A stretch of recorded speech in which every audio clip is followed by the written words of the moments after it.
It's the last week of April here in Brisbane. My name is Kate Chan. And my name is Lynne. And this is Real World News. Here are your headlines. Queensland's coroner says police protecting a violent criminal were not informed by his violent background. They contribute to Tyson Jackson's death while he's in police custody. Jackson was in Ipswich Hospital under police guard while he was shot. In city news, the local Everton Park Library is finally getting a facelift. It's been over 3 decades since the last renovation, and this one is serious business. The new construction will include replacing the current building, adding computer and study spaces, and a new car park. Billionaire Elon Musk is buying Twitter for $61 billion. Musk says he bought the company because it's not living up to its potential for free speech. He says he will also take the company private. Uber admitted court this week that it's been taking passengers for a ride. Apparently, Uber drivers have been canceling trips and charging passengers anyway. This is third time of 5 years Uber has been caught doing something ancillary and now federal. Instead, want to fine this ride share company $26 million. In other transportation news, the city of Brisbane added a new electric bus to its metro fleet and will soon begin testing it on several bus routes. Don't be surprised by its appearance. It's a long black bus that can hold up to 170 passengers and it's a 100% electric. Those are your headlines. Checking the market now, it's time to mind your business. Here are the financial headlines. A host of blue chips companies are set to release statements this week, among them Johnson & Johnson, Netflix and Lockheed Martin. This as the global markets tap the brakes. Everyone agrees the economy is robust, but in the background, Australia's central bank just bumped up interest rates by 25 basis points. The bank hopes the rate hike will slow down the economy and warns that if inflation continues, it's prepared to raise the rates again. Of course, rate increases are not good news for homeowners because mortgage rates must also climb. One banker says the average homeowner could be paying an additional $300 a month by Australia Day. In tech news, billionaire Elon Musk bought Twitter for $44 billion, and that news has many at the company scrambling for the exits. Musk says he bought the company hoping to improve its potential for free speech, but he's also looking at the bottom line, and that means layoffs. Tech billionaire Mike Cannon-Brookes became energy giant AGL's largest shareholder this week.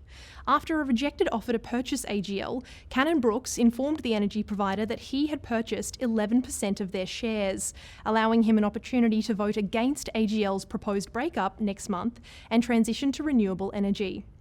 Finally, one tech giant is betting that the COVID-inspired home office is the new normal. HP just announced that a $3.3 billion bid for Poly, an audio headset manufacturer. Clearly, HP sees more Zoom calls in your near future. Checking the markets, the Dow Jones Industrials are up by 84 points, the Nasdaq is up by 201 points, and the ASX 200 is down by 30 points. Those are your financial headlines. I'm Janice Golder. And that's us minding your business. See you next time. After a week of heavy rains, we need to remember that this is a storm season. Here's a look at your weather. I'm Bella, and this is your weather. Dawn sunny with clouds 36, Cairns late southern storm 31, Brisbane sunny and 23, Sydney expect some rain and 17, Canberra and Melbourne both cold with chance of snow 6, Hobart snow and 5 degrees, Adelaide morning drizzle but clean 40, Perth warm and 25, and Alice spring sunny and hot 35. And the outlook for Brisbane this weekend has cloudy on Friday, a possible storm on Saturday clinging to another glorious day on Sunday. I'm Bella, and this was your weather. See you next time. The Greater Public School League has finished several sport seasons. Here's a look at your sport wrap-up. Here's what's happening in Brisbane High School sports. Brisbane Greater Public School District wrapped several sports seasons this week, including cricket, swimming, and rowing. Brisbane Grammar School won the cricket premiership, defeating Brisbane Boys College in the final round. It's been over 9 years since the last time they finished atop the GPS League in cricket. Brisbane Grammar School also dominated the league in swimming this season. They won 5 out of 9 showcase relay programs to win top honors. BGS also claimed 9 individual victories. Turning to rowing now, the GPS celebrated its 100th anniversary of the Head of the River, and the top rowing honors went to the Brisbane Boys College. That's twice in 2 years the BBC took the O'Connor Cup.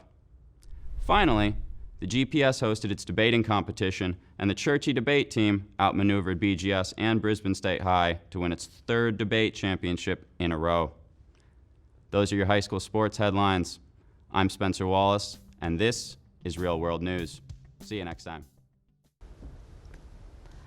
Hoping to encourage young people to launch new companies, the Queensland University of Technology just conferred another round of entrepreneurial scholarships. Here's a conversation with one of those future business leaders. McDonald is the founder of a web design and development company called Different Digital, and he joins us today to tell us more about his journey. Welcome, Zach. Thank you. It's great to be here. Thank you so much for being here. So you just received the Budding Entrepreneur Scholarship. Tell me more about how you felt when you received it. Yeah, so I guess I was honestly very honoured to receive it, and but I think the most important thing for me was being part of the community and having access to all of the mentors and the people surrounding the whole community at QUT Entrepreneurship, and being able to bounce ideas and really develop strong, long-lasting relationships with key individuals. Yeah. That's great. So tell me more about Different Digital and how it came about. Yeah, so Different Digital came about when I was developing websites myself, and I decided that I wanted to bring that to clients, and a lot of my circle was asking for, hey, I really need my website updated, can you help me? Because they knew I was from a technical background. So I realized that there was a real need, a real desire for websites and web development, and then that sort of just spiraled into how can we help businesses improve their marketing and therefore their revenue, profit, and just their sales and how much they convert visitors. Yeah, so you started this company at the age of 16, right? So tell me about maybe how, have you always wanted to be an entrepreneur growing up? No, not specifically. I suppose it was more just a vehicle to allow me to I guess get paid doing what I was interested in, because at 16 no marketing company was gonna take me on, because time commitments with school and everything just made that all too difficult. So I decided I'd have to sort of start my own business as the only sort of route to go that way. So yeah. So what was the most challenging thing about starting a business at such a young age, and how did you overcome it? Yeah, so I think for me, the most difficult part is always, and still is, dealing with client expectations, managing deadlines, all that sort of project management stuff, because I had studied quite a lot, well not studied, but learned how to do the technical side, doing great design, user experience, and the development, but I was kind of just thrown into the deep end when it came to the whole business side of things, and managing finances, making sure that I had enough income to cover my expenses. All of that sort of stuff was, I guess, a real learning curve, and something I really struggled with. So yeah, and I think one of the main things that helped me overcome that was just, trial and error, and really learning from my mistakes and going, okay, that didn't work. How can we make it better next time? Each client, I got better and better with dealing with, how much to price, all of that sort of stuff. So yeah. So it's sort of fairly new, but looking forward, how do you plan to stay competitive? Yeah, so I think one of our main competitive advantages is coming with a customer approach, which is really centered around solving business problems. So rather than just a new fresh coat of paint, it's more how can we directly address like what problems you're having. So for example, like a client might come to me and say, hey, like I'm not getting any sales through my website, and then we'd look at the whole picture and then figure out what's causing that and what are the issues, and do a really like in-depth audit of that. Yeah. How do you plan to stay, what do you see Different Digital 10 years from now? I'd really love for it to be like a marketing agency that has multiple people under me, and where we can facilitate a whole wide range of services and be able to really, I guess, address every area of marketing, such as like website development, design of course, but also SEO and branding and all of those sort of different mediums. Yeah. Okay, thank you so much for speaking with me. It's been a pleasure. You too, thank you. Yeah. That's all we have time. I'd like to thank our guest Zach McDonald for joining us today. My name is Salwa Swandi, and this is Real World News. See you next time. The City of Brisbane is hosting an art exhibition this month with the purpose of tracking how the city has changed over the years. Reporter Izzy Mori has this report. I'm at City Hall today to visit the latest exhibit, Making Place, 100 Views of Brisbane. With several major changes to city infrastructure and urban development already underway, Brisbane as we know it is set to undergo a drastic transformation over the next few years. Parts of the city residents once called home could soon become unrecognisable. We spoke to the Museum of Brisbane's Assistant Curator, Emma McLean, about the inspiration behind Making Place.